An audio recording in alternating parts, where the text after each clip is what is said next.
Greetings, I'm Rob Chapman, coming close. Welcome to the newly found tradition of guess what the new guitar of the day is under this silk scarf lent to me by my amazingly talented and beautiful camera lady today. Because the last one was so well received, took me by surprise, surprise as they say in France, that I thought I'd do another one. It's not often that I buy a guitar, and having moved to Malta kind of fairly recently, buying a guitar wasn't really a priority. But when I realized I was staying here, I thought, you know what? I need to treat myself nice, have a hot bath, coffee, and buy a guitar. And luckily my wife really agreed with me and was so happy that I was making an acquisition of something beautiful, which I have right here. So, have you guessed it yet? I haven't bought a guitar in 3.5 years. 3.5, maybe 4 years, actually. And today's guitar, actually I'm going to pick it up, is, ta-da! It is a Gibson Melody Maker.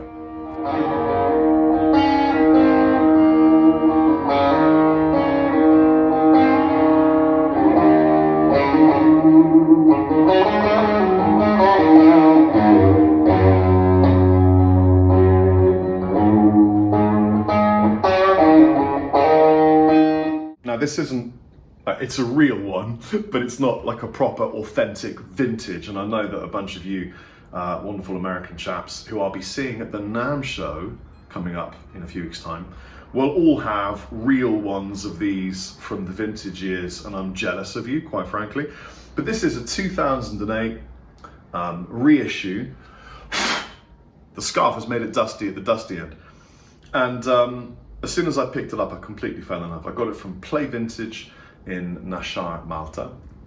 It's an American-made Gibson, so it's a real full-fat American Gibson reissue from 2008.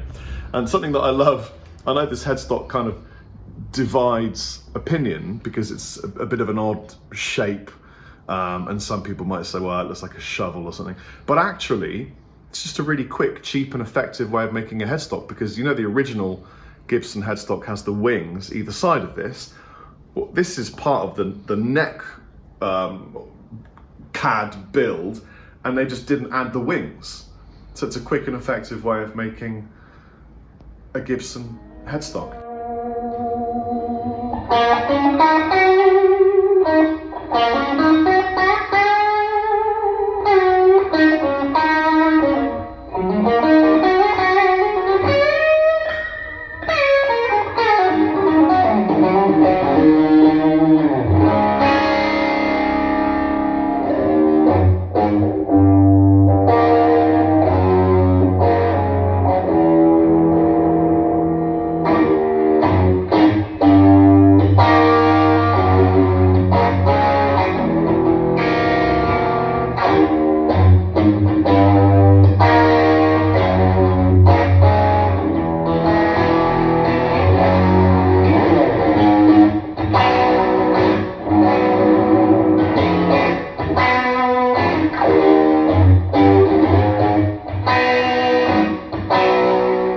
By the way, all of the guitar playing that you've heard today is through a new amp that I have also acquired by a little brand called Gamma.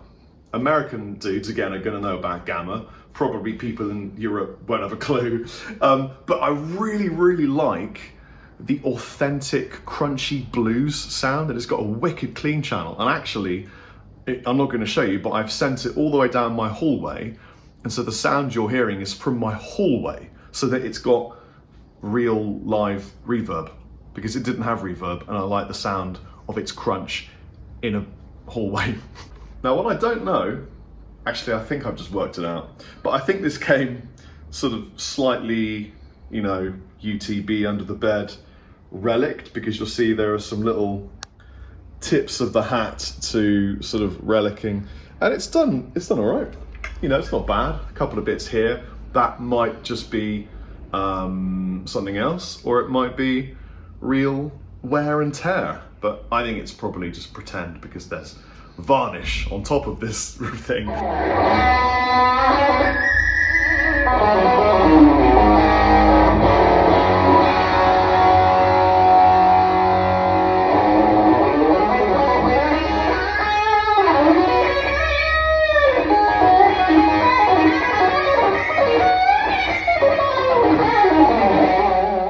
the reason I'm not sure about this is because of a subject that I thought might be useful to talk about, which is second-hand guitars.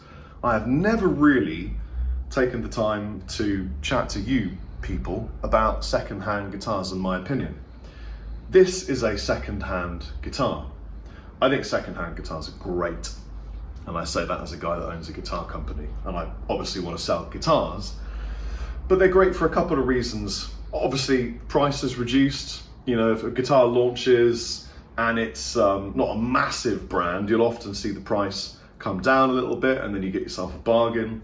The other thing, it's great for the environment because we're not having to cut more wood and use more metal and dig up more magnets and all these kinds of things. So it's great for the environment and it's good to recycle, you know. So I would absolutely urge people to go on, you know, Reverb or whatever it is that you use. And if you're looking for a guitar, take a look at second-hand guitars as well as brand spanking new Chapman guitars, which are all available and look beautiful.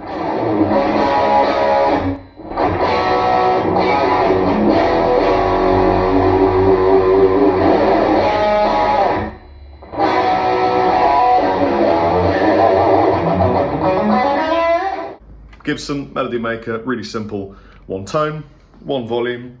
It's a single coil, it's a wraparound bridge. It's screaming to have a P90 routed out and put in here and then have this one put up here, which is something that I think I'm almost certainly going to be doing. And the one thing that really drew me to this guitar was the neck profile. It is, I mean, this was aimed at students, but it's a fatty and it's a really nice feeling, ergonomic neck. For me, it just fits in my hand in a way that I really, really appreciate. So it's a simple guitar for simple music, unless you're someone like Joe Bonamassa and you can play really, really, really well, unlike me.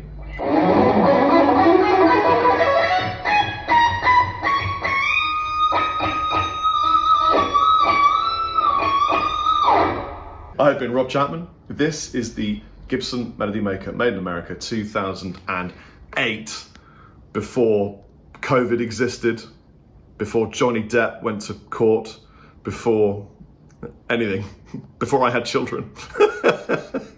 I hope you've enjoyed this video presentation. Thank you to the amazing camera person. Take it easy, Chappers out.